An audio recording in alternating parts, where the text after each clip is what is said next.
Well, hey, friends, welcome back to another episode of the Therapy Show. It is great to be in your earbuds this Wednesday. I have two really wonderful women on the show today, Dr. Melissa Tiessen and Dr. Karen Dyck. It is wonderful to have you both on the show. Welcome. Thanks so much for having us, Lisa. We're so happy to be here with you, Lisa. Thank you. You're so welcome. And I have to point out that they are also part of the Sightcraft Network. You guys have heard me talk about the network here and there over the episodes. And we encourage you to go and check out all the other podcasters. You can find everybody at sightcraftnetwork.com and you can hear what these ladies are up to. Would you share a little bit of each one of you about who you are, how you help, and maybe talk about your practice and also your podcast? Sure, I guess I can start. So, my name is Dr. Karen Dyck. I'm a clinical psychologist. I'm actually in private practice in Canada, in Manitoba, just outside Winnipeg, so the middle province of Canada. I've had a wonderful opportunity to work in lots of different settings, was in community mental health for a long time and rural psychology in particular before shifting into private practice about 8 or 9 years ago now. And Melissa and I have known each other for quite some time. And I think there came a time in both of our careers where we were looking to do something a little different with our degrees and experience, and really just started talking about self-care for female mental health clinicians in particular, and how challenging that can be for us for so many reasons, which really led us to the development of Intentional Therapist and eventually our podcast. And maybe I'll let Melissa introduce herself and talk a little bit about the podcast. Okay, great. Thanks so much. I'm Dr. Melissa Tiessen. I'm also a clinical psychologist in private practice in Winnipeg, Manitoba now. And as Karen mentioned, we have known each other a long time. We worked together many years ago when I first graduated. Karen was actually one of my supervisors, and we have just had the great fortune of, well, I have in particular, to stay in contact with Karen over the years. And I actually moved away from Manitoba, but have recently moved back. But in the intervening time, we've stayed connected. And at one point just realized we both wanted to do something a little bit more creative, outside of the box in a way. And in fact, our initial plans were to create more of a subscription box model for female mental health clinicians to kind of inspire and support our self-care. And then we realized it's really, really expensive to mail things in Canada in particular. Mm-hmm. And so it wasn't a very good business model. I think it can work in the States and if you've got high enough numbers, but Canada Post is very expensive. So that really caused us to rethink a little bit what we wanted to offer. And as we were doing that, basically the pandemic hit a few months into us starting this new endeavor of Intentional Therapist. And it just became so much more clear how important self-care is for all of us. And also became so much more clear how we just don't talk about it enough. And in particular, nobody really gets any training in how to really effectively address our self-care, right? There might be some lip service, there might be some sprinkling in ethics courses, things like that, or maybe discussions with supervisors. But there's really, at least in our experience, there was really nothing formal about that. And the reality is we are our best clinical tools. And so we need to take care of ourselves in ways that are maybe a bit different even than how the average person needs to take care of themselves. So that really led us to digging in more to be able to provide resources and support to other female mental health clinicians. And that led just a year ago to us starting our own podcast called Thrivival 101. A fresh take on self-care for female mental health clinicians, just really as a way to hopefully reach even more clinicians. And what we love about our podcast is having the opportunity to speak with other like-minded female clinicians, including yourself, which we so loved having you on our show, Lisa. and just really normalizing. That's really one of our first goals, is to normalize how challenging self-care can be in this profession, especially as women in this profession. And so that's what we're hoping to do as Yeah. we kind of get more established in the podcasting world and grow the show. And that's what one of the big messages in our newsletter as well, is normalizing the struggles of self-care. Yeah. Oh gosh. I mean, that's beautiful. I love how you, shared how you both came together and your paths to finding each other again, and then you hit a wall. It sounds like it with your first ideation of what you wanted to do, but you didn't give up. I love that you just pivoted and found a new way, creative way to move forward and make a difference. And so, yeah, I love self care, and for a long time, I thought self care was taking a nap, getting a massage, getting a facial. But what's really funny about that is I found myself rushed through doing those things that I thought were self-care. So I would schedule a facial, but I would, let me hurry up and get in here and relax. But then I had to run to the next thing. So I want everybody who's listening right now to like just kind of we're going to talk differently about self-care. It's not necessarily those salon or spa things that we do for ourselves, especially women. We tend to kind of go in that direction, but it's like a mindset, and it's being intentional, like your show and what you all do, with how you are recharging yourself. And it's probably looks different for everybody. And so your framework, which is called the 4 C's model of self-care, is a really neat model, and it encourages us to each individually think about what self-care means and how we are taking care of ourselves. So can you go over the model a little bit and share the different, I guess the 4 C's would make the most sense of the model. Yeah, sure. Happy to do that, Lisa. So our 4 C's stand for connection, courage, compassion, and creativity. So those are our 4 C's. And maybe I can start by kind of going over the first couple of pillars, and I'll let Melissa do the next two. So, I do want to highlight, we really developed this model in recognition of just the inadequacies that do exist out there, and some of the really unhelpful messages in general women get around self-care, and how often they're very much focused on kind of what we might consider a bit more superficial self-care, and interestingly often focused on our appearance as women, right? So the salon days, and of course, not that there's not some relaxing components to that, and we certainly don't want to dismiss or discount those parts of self-care. For a number of women, that those are things that they really find helpful. I think your point is an excellent one though, Lisa, right? How often do we schedule those things in and rush through them, and are we really even getting the benefit of those kinds of things? Mm-hmm. Because of the way we're doing them. So I think that's a really good point. Mm-hmm. So our connection pillar is actually a really broad pillar, and we consider it just so foundational for self-care.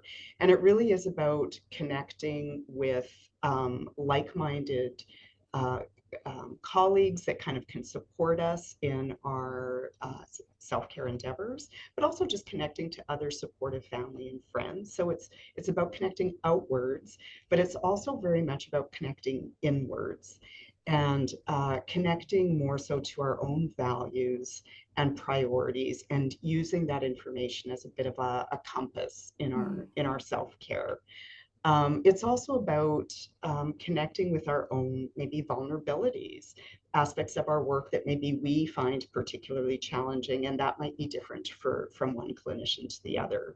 So connecting with those parts of ourselves, as well as our strengths and the factors that contribute to our resiliency, and being really aware of those, because that's also so important when we're looking at incorporating things into our day in kind of deeper, more meaningful ways that are actually going to contribute to our overall wellness and self-care. The other really important part of our connection pillar is connecting with information that helps us as women better understand the very real challenges that we face with self-care, and what are the different factors that make this particularly difficult for female clinicians. Certainly, there's a number of aspects about our model that can apply across genders and even to people beyond the mental, that work beyond the mental health field. But there are some very specific things that we believe impact female mental health clinicians. And we believe that when we become more aware of those pieces, it allows us to be more kind and compassionate towards ourselves and actually be better equipped to address some of the factors that might pose barriers to us implementing effective self-care. So that's kind of our connection pillar. Our courage pillar is actually one of our favorite pillars that we like to talk about. I think it's pretty unusual for us to think of courage when we think of self-care. But the reality is, for many women, if not all of us, when we are doing things where we recognize our own needs and are tending to our own self-care, it's going to feel uncomfortable. And it's not because we're doing anything wrong, but more so because we're kind of going against some of the societal messages that women historically get about their role. And also kind of going against some of our hardwiring that's connected to the survival part of our brain that makes things like self-care more challenging. And so we feel that courage is just an essential component to self-care, and perhaps at odds with what many people think of self-care, right? Because I think we want to believe self-care is all about feeling really comfortable and relaxed. But the reality is there's going to be some discomfort in doing the things that contribute to our wellness. And so we have to find a way to kind of lean in to the discomfort and guilt that will just kind of inevitably show up when we are engaged in more effective, meaningful self-care. And just before I kind of turn it over to Melissa, I do also want to highlight, you know, our kind of the way we think of self-care is more so about putting more of yourself into your schedule, creating a life from which you don't need to escape. And I think from our perspective, that sounds pretty good. Oh, yeah. It sounds really good to me. And I just want to say that a lot of what you're sharing, it reminds me of when I turned 40 and kind of like the shift that I went through. I call it, that was when I had my, midlife crisis, kind of like, what am I doing with my life and how did I get here? And all of those things kind of came to a head for me. And so what you're sharing, I mean, I'm just nodding my head over here, kind of like ticking things off like, yes, okay, I get that. All right. What have I done, to focus on being connected and having courage? And so I just love this, where you're going with this. And I think this is going to really resonate with a lot of our listeners. So thank you for going into detail. That was great. Yeah, my pleasure, Lisa. So Lisa, just to share, if it's all right, our other two pillars, which are compassion and creativity. And I think compassion, for most of us as clinicians, is something we understand, at least on a cognitive level, right? But it may be something that we actually struggle with personally to implement. And again, maybe not so much struggling to extend compassion towards others, especially our clients, right? But extending compassion towards ourselves is often not quite so easy. And we think, again, compassion is a really important element of our self-care because it really fits back into what Karen was saying about the importance of connecting with our own values, with connecting with the barriers to our self-care, right? Understanding things like just how we're hardwired for survival, we're hardwired for caregiving. And that is going to create these tensions in our day-to-day roles, right? And so important to have a compassionate stance on all of that, so that then we're going to maybe be viewing the barriers less through a lens of personal failings and more through this lens of, okay, this is just like a normal thing that any of us is going to experience. And I don't have to be criticizing myself basically for having challenges, right?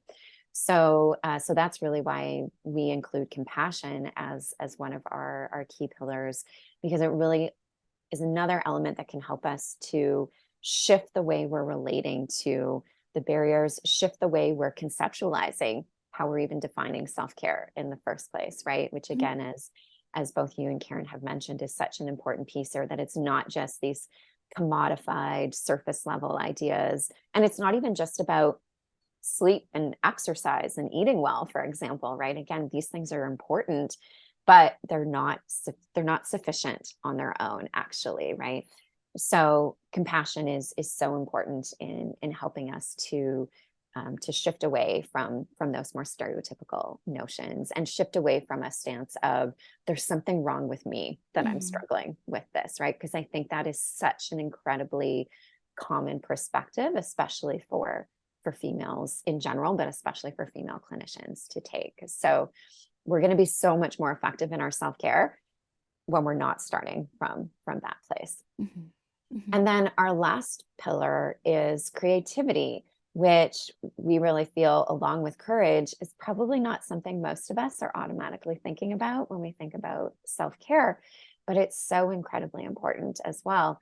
And really, for us, creativity speaks to producing something as opposed to passively consuming information or experiences, right? So, of course, kind of stereotypical example of consuming would be, social media content. And again, lots of value in social media.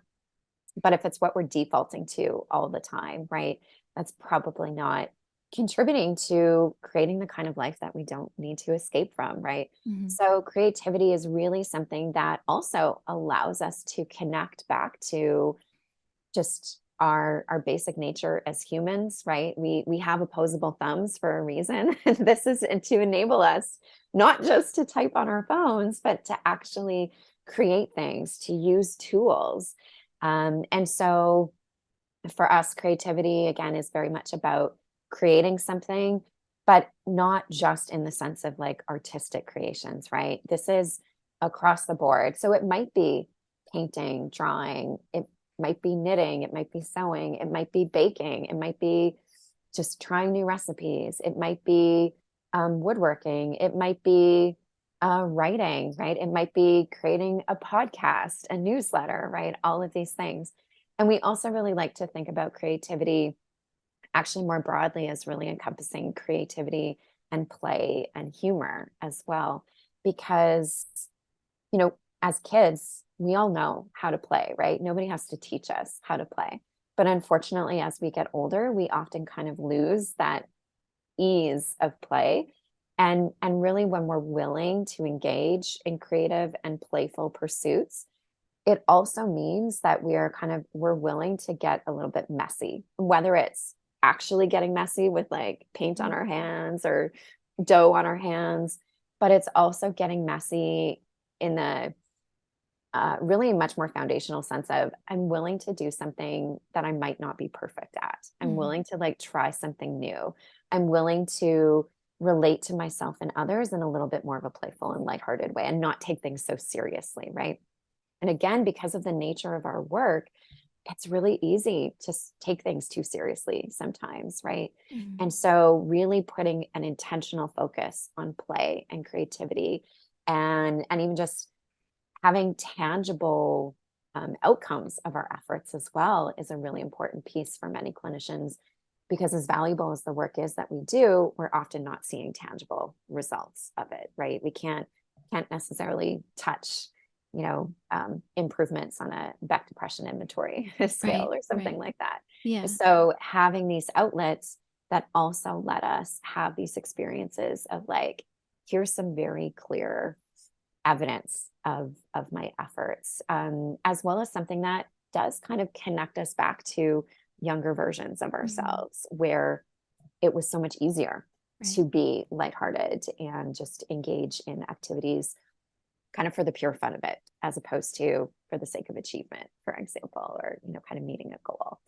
So yeah, lots of ideas really that go into that pillar, which is why it is so important to be really for us to see that as a part of our self-care as well.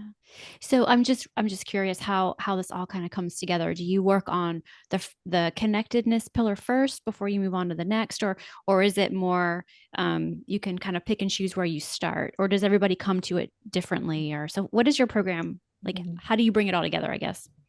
Yeah, it's a great question.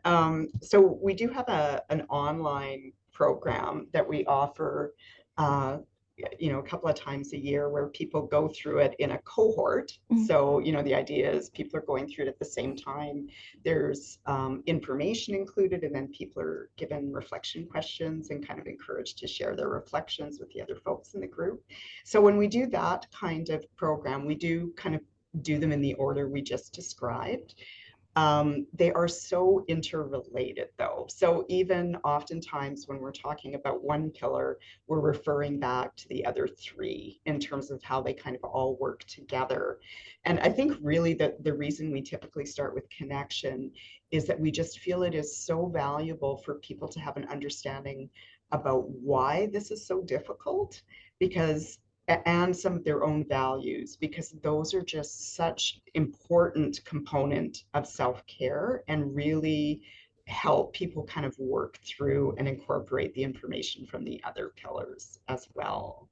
Because I think, again, having that connection to a supportive group of colleagues, friends, family, having connection to information that helps you understand why this is just genuinely difficult for female mental health clinicians, and having some ideas of your values and what's important, that is just kind of so foundational in building up your self-care. Right. Okay. And are you able to, or can you give us maybe some examples or stories of women who've been through your program and like what they learned about themselves, and maybe why they came to you and what they learned about themselves, and, kind of the after going through the program? Yeah. So one of the things that we've also been really fortunate to have the opportunity to do is hold some small group meetings with some other clinicians, female mental health clinicians. And so in those smaller group meetings that are all live virtual meetings, we've had the opportunity to dig a little bit deeper into each of the 4Cs in our model. And what has been so incredibly validating for us, and I think validating for all of the wonderful women who've taken part in these group meetings with us as well, has been, again, number one, the normalizing of the struggles that everyone has been facing, especially with this one particular group that we've had some ongoing meetings with.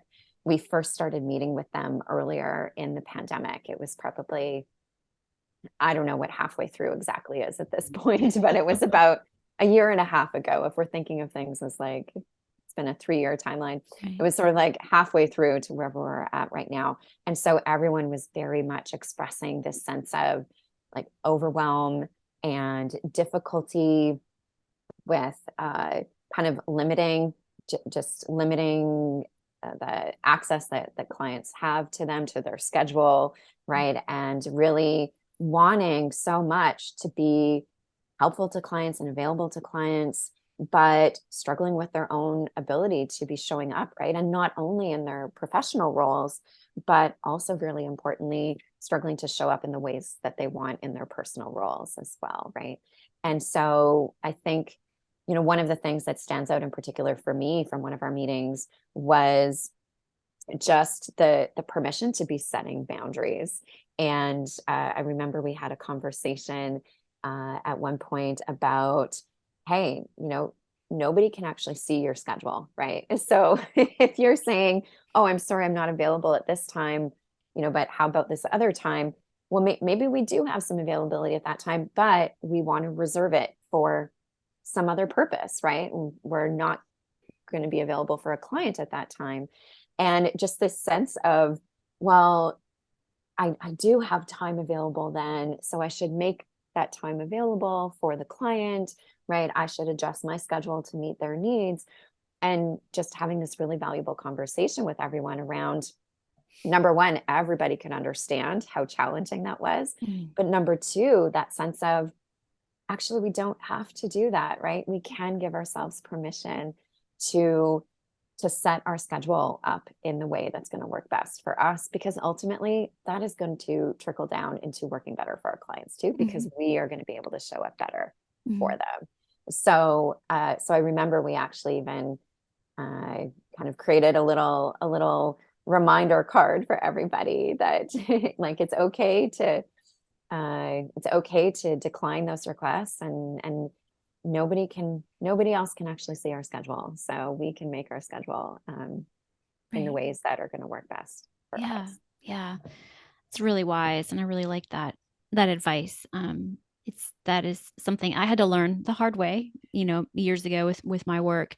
But it every now and then I can find myself kind of slipping into it. Well, I have the time, so I could, but then I remember all the other things going on that day that I know take up energy and take up space for me. So it really isn't best for the client. Just because I have that time, it's not Yeah. best for the client because I might be present, but I may not really be present.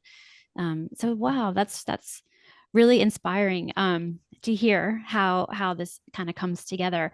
Do you have any other anecdotes that you can share, maybe in another pillar that comes to mind? Yeah, I think maybe I'll just talk about some information that we've added more recently.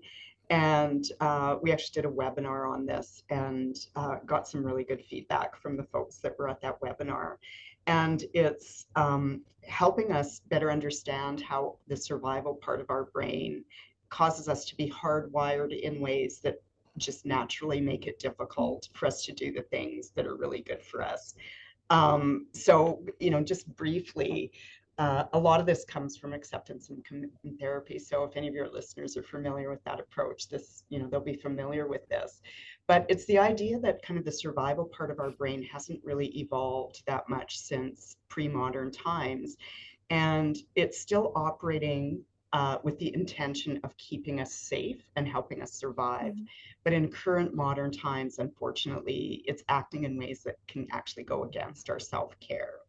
So one of the things that I think stands out really well for some of the women that we've spoken to is how guilt is part of that survival mechanism, because so many of the women we speak with, it's guilt, time, and energy. Those seem to be the three factors that pose a barrier for their self-care.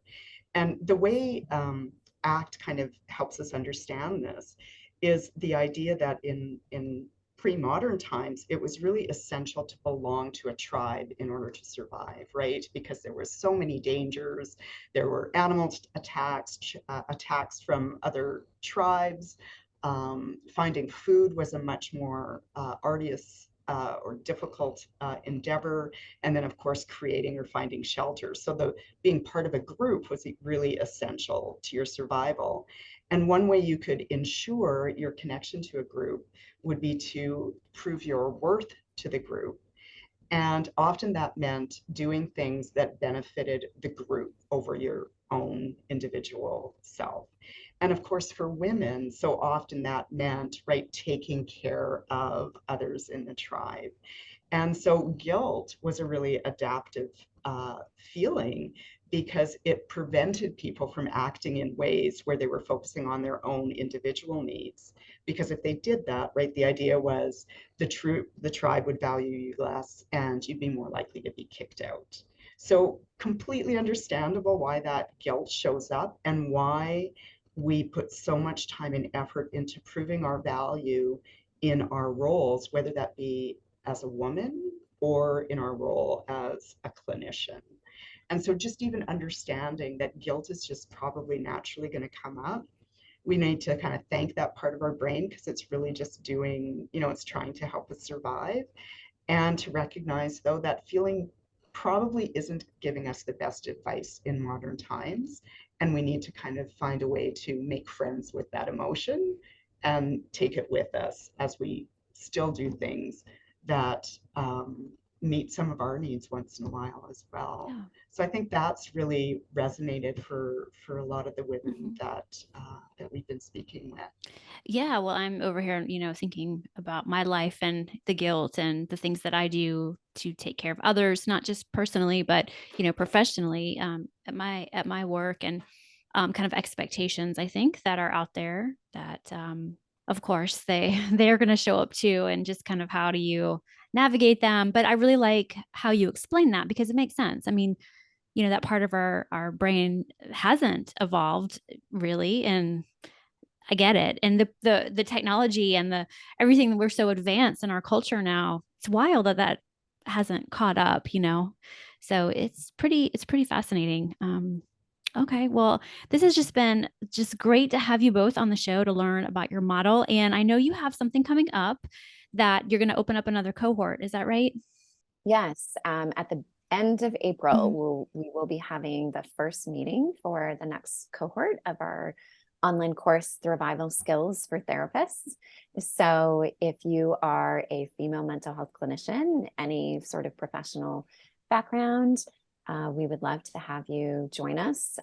It's a really lovely way, I think, to learn more about some of these barriers that we've just been talking about this morning, and hopefully use that information to develop more self-compassion, to develop, very importantly, more courage in addressing those barriers, and then also connecting with that more creative, playful side of ourselves. So Okay. Well, I will put the link in the show notes for anyone who's interested to learn more. They can go and get all the details and learn more about the course and what you provide and how you help. So where else can folks go to learn more about you and also your podcast? yeah, so our podcast is called Thrival 101, and it's available on all popular podcast players. And also, our main website is intentionaltherapist.ca.